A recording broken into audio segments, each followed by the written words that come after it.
नमस्कार दोस्तों, आज की वीडियो में हम भारत पर मुस्लिम आक्रमण यानी Muslim invasion of India lecture 13 Khan sir के हिस्ट्री का पीडीएफ के बारे में पढ़ेंगे। तो आइए जानें भारत पर मुस्लिम आक्रमण। भारत पर मुस्लिम आक्रमण। अरब मुस्लिम आक्रमण मोहम्मद बिन कासिम 712 AD और तुर्की मुस्लिम आक्रमण मोहम्मद गजनवी 1000 ईस्वी मोहम्मद गौरी 1175 दिल्ली सल्तनत। भारत पर अरब मुस्लिम आक्रमण। भारत पर सबसे पहले मुस्लिम आक्रमण 711 में बुदैल और उबैदुल्लाह के नेतृत्व में हुआ। ये दोनों ही आक्रमण असफल हुए। भारत पर पहला सफल आक्रमण करने वाला अरब का मुस्लिम शासक मोहम्मद बिन कासिम था। इसने 712 में रावण के युद्ध में सिंध के राजा दाहिर को पराजित किया था। राजा दाहिर चच का वंशज था। उस समय सिंध की राजधानी ब्राह्मणवाद आरूढ़ थी। अरबों की सिंध विजय का प्रमाण फारसी ग्रंथ चचनामा अर्थात फतहनामा नामक ग्रंथ में मिलता है, जिसकी चर्चा अली मोहम्मद ने किया। इस पुस्तक की अरबी भाषा में रचना अबू मुआसिर ने की थी। इसका भारत पर आक्रमण करने का उद्देश्य धन दौलत लूटना और इस्लाम धर्म का प्रचार प्रसार करना था, न कि राज्य का विस्तार करना था। मोहम्मद बिन कासिम ने 713 में मुल्तान को जीत लिया और यहाँ से उसे इतना अधिक सोने का भंडार मिला कि मुल्तान को इतिहास में स्वर्ण नगरी कहा जाने लगा। इसने जीते हुए क्षेत्र की राजधानी अल मंसूरा को बनाया और मोहम्मद बिन कासिम के आक्रमण के फलस्वरूप अरबी संस्कृत को भारतीयों ने और कुछ भारतीय संस्कृत को अरब वासियों ने अपना लिया। अरब और हिंदू संस्कृत के मिश्रण के परिणाम स्वरूप अरब वासियों ने भारत में खगोल शास्त्र, अंकगणित, चिकित्सा शास्त्र और दर्शन आदि के क्षेत्रों में बहुत कुछ सीखा और इसका प्रचार प्रसार पूरे यूरोप में किया गया। सर्वप्रथम अरबवासी अर्थात मुसलमानों ने भारतीयों को हिंदू कहकर संबोधित किया था और इस देश का नाम हिंदुस्तान कहा था। अरब आक्रमण के फलस्वरूप भारत में पर्दा प्रथा तीव्र गति से विकास हुआ था। इसके साथ ही जजिया, जकात और भू राजस्व नामक कर के बारे में जानकारी प्राप्त हुआ। मोहम्मद बिन कासिम ने भारत में सर्वप्रथम जजिया कर लगाया। जजिया कर गैर मुसलमानों से लिए जाने वाला एक प्रकार का सुरक्षात्मक कर था। मोहम्मद बिन कासिम ने जजिया कर से 5 लोगों को मुक्त रखा: बच्चा, बूढ़ा, ब्राह्मण, विकलांग और औरत। फिरोज शाह तुगलक ने ब्राह्मणों पर भी जजिया कर लगा दिया। मुगल बादशाह अकबर ने 564 ईस्वी में जजिया कर समाप्त किया। औरंगजेब ने 1679 में पुनः जजिया कर लगा दिया। जजिया कर को अंतिम रूप से मोहम्मद शाह अर्थात रंगीला बादशाह ने समाप्त किया। अरबों ने सिंध में ऊँट पालने की प्रथा तथा खजूर की खेती को प्रारंभ किया। चचनामा ग्रंथ के अनुसार सुलेमान के आदेश पर मोहम्मद बिन कासिम की हत्या करवा दी गई। भारत पर तुर्की आक्रमण। भारत में मुसलमान सत्ता की स्थापना का श्रेय तुर्की को दिया जाता है। तुर्की चीन की उत्तर पश्चिम सीमाओं पर निवास करने वाले एक लड़ाकू तथा बर्बर जाति था, जो उमैया वंश शासकों के संपर्क में आने के बाद इस्लाम धर्म अपना लिया। इसका उद्देश्य एक विशाल मुस्लिम साम्राज्य स्थापित करना था। अल्पतगीन ने 932 में अफगान प्रदेश में गजनी साम्राज्य की स्थापना किया, जिसकी राजधानी गजनी थी। गजनी वंश का अन्य नाम यामनी वंश था। भारत पर पहला तुर्क आक्रमणकारी सुबुक्तगीन था।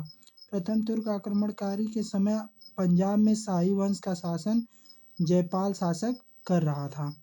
सुबुक्तगीन अल्पतगीन का गुलाम था, जो बाद में अल्पतगीन का दामाद बना।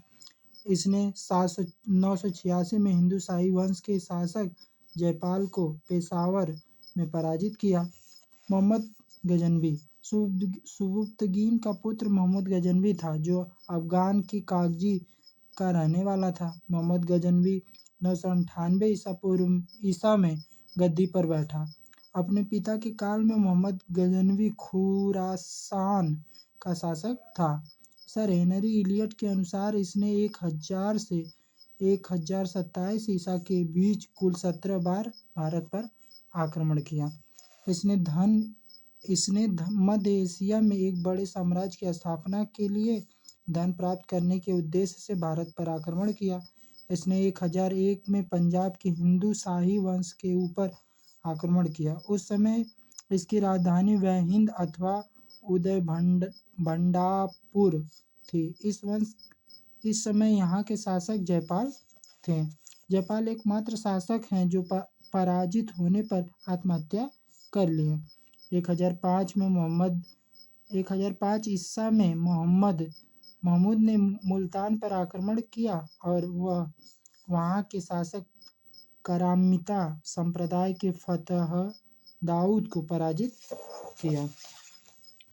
इसने पुनः 1008 में नगरकोट पर हमला किया और ज्वालामुखी मंदिर को तोड़कर उसके अवशेष को गजनी ले जाकर मस्जिद की सीढ़ियों पर फेंक दिया।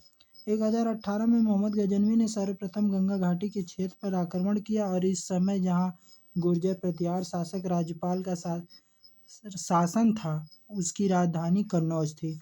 मोहम्मद गजनवी को बूत सीकन अर्थात मूर्ति भंजक कहा जाता था। भारत में मोहम्मद गजनवी का सर्वाधिक महत्वपूर्ण अभियान 1025 से 1026 में सोमनाथ मंदिर अर्थात गुजरात के सौराष्ट्र प्रांत पर आक्रमण करना था। यह एक शिव मंदिर था। उस समय वहाँ का शासक भीम प्रथम था। इस युद्ध में 50,000 से अधिक लोग मारे गए थे। महमूद इस मंदिर को पूर्णतः नष्ट कर दिया तथा इसकी कुल संपत्ति को लेकर सिंध के रेगिस्तान से वापस लौट गया। 1027 में इसने जाट के विरुद्ध अपना अंतिम आक्रमण किया और उन्हें पराजित कर दिया, क्योंकि सोमनाथ को लूटकर वापस जाते समय महमूद को जाटों ने क्षति पहुंचाई थी। फारूकी, उतबी, फिरदौसी और अलबरूनी जैसे विद्वान गजनवी के दरबार में रहते थे। उतबी ने किताब उल यामनी की रचना की थी। उतबी ने महमूद गजनवी के आक्रमणों को जोहाद की संज्ञा दी। फिरदौसी ने शाहनामा लिखा, जबकि अलबरूनी ने अरबी भाषा में किताबुल हिंद तहकीक-ए-हिंद लिखा। अलबरूनी इतिहासकार, दार्शनिक और संगीतज्ञ था तथा इसका वास्तविक नाम अबू रेहान महमूद बिन अहमद था। अलबरूनी खीवा यानी ख्वारिज्म का रहने वाला था। पुराणों का अध्ययन करने वाला प्रथम मुसलमान अलबरूनी था। चांदी के सिक्के पर संस्कृत मुद्रालेख गजनी ने प्रारंभ किया, जिसके एक तरफ अरबी भाषा तथा दूसरी तरफ संस्कृत भाषा का प्रयोग था। मोहम्मद गजनवी को बगदाद के खलीफा अल कादिर बिल्लाह ने सुल्तान कहकर संबोधित किया। खलीफा ने इसको यामनी उद्दौला और यामनी उद बिल्लाह की उपाधि से सम्मानित किया। मोहम्मद गजनवी के सिक्के पर अमीर महमूद शब्द अंकित मिलता है। 1030 में महमूद गजनवी का असाध्य रोग यानी मलेरिया से मृत्यु हो गई। महमूद गजनवी प्रथम शासक था जिसने सुल्तान की उपाधि धारण की थी। महमूद गजनवी को सेनापति अयाज सुल्तान था। महमूद गजनवी ने बहुजातीय सेना का गठन किया। इसकी सेना में अरब, तुर्क, अफगान और हिंदू सैनिक भी शामिल थे, जिसमें से उसका एक हिंदू सेनापति तिलक भी था। गजनी वंश का अंतिम शासक खुसरो मलिक था, जिसकी हत्या मोहम्मद गौरी ने की थी। तुर्की आक्रमण का दूसरा चरण अर्थात मोहम्मद गौरी। तुर्क एक जनजाति थी जो अफगानिस्तान के क्षेत्र में थी। इसके दूसरे चरण का नेतृत्व मोहम्मद गौरी ने किया। इसका पूरा नाम मोहम्मद गौरी या मुइजुद्दीन मोहम्मद बिन शाम अर्थात शाहबुद्दीन था। इसे गौर वंश का मोहम्मद भी कहा जाता है। गौर वंश में जो प्रधान था उसका नाम शंसबिन था। मोहम्मद गौरी इस वंश का शक्तिशाली शासक था। 1173 1173 में मोहम्मद गौरी और गौर प्रदेश का शासक बना। 1175 में इसने सुल्तान एवं सिंध पर आक्रमण किया। 1178 में इसने पाटन अर्थात गुजरात पर आक्रमण किया और उस समय वहाँ चालुक्य वंश शासक भीमद्वितीय अर्थात मूल्यराज द्वितीय का शासन था, जो गौरी को पूरी तरह परास्त किया। यह तुर्क आक्रमणकारियों की पहली पराजय थी, अर्थात मोहम्मद गौरी की भारत में पहली पराजय थी। मोहम्मद गौरी 1179 में पेशावर, 1181 में लाहौर तथा 1184 में सियालकोट को जीत लिया। इसने पंजाब के भटिंडा पर जब अधिकार किया तो पृथ्वीराज चौहान तृतीय से विवाद हो गया। 1191 के तराइन के प्रथम युद्ध में पृथ्वीराज चौहान तृतीय ने गौरी को पराजित कर दिया और इस युद्ध में पृथ्वीराज चौहान का सेनापति अस्कंद था। 1192 के तराइन के द्वितीय युद्ध में मोहम्मद गौरी ने जयचंद के सहयोग से पृथ्वीराज चौहान तृतीय को पराजित कर दिया और उनकी हत्या कर दी। महमूद गजनवी का सेनापति मलिक आयाज सुल्तान था।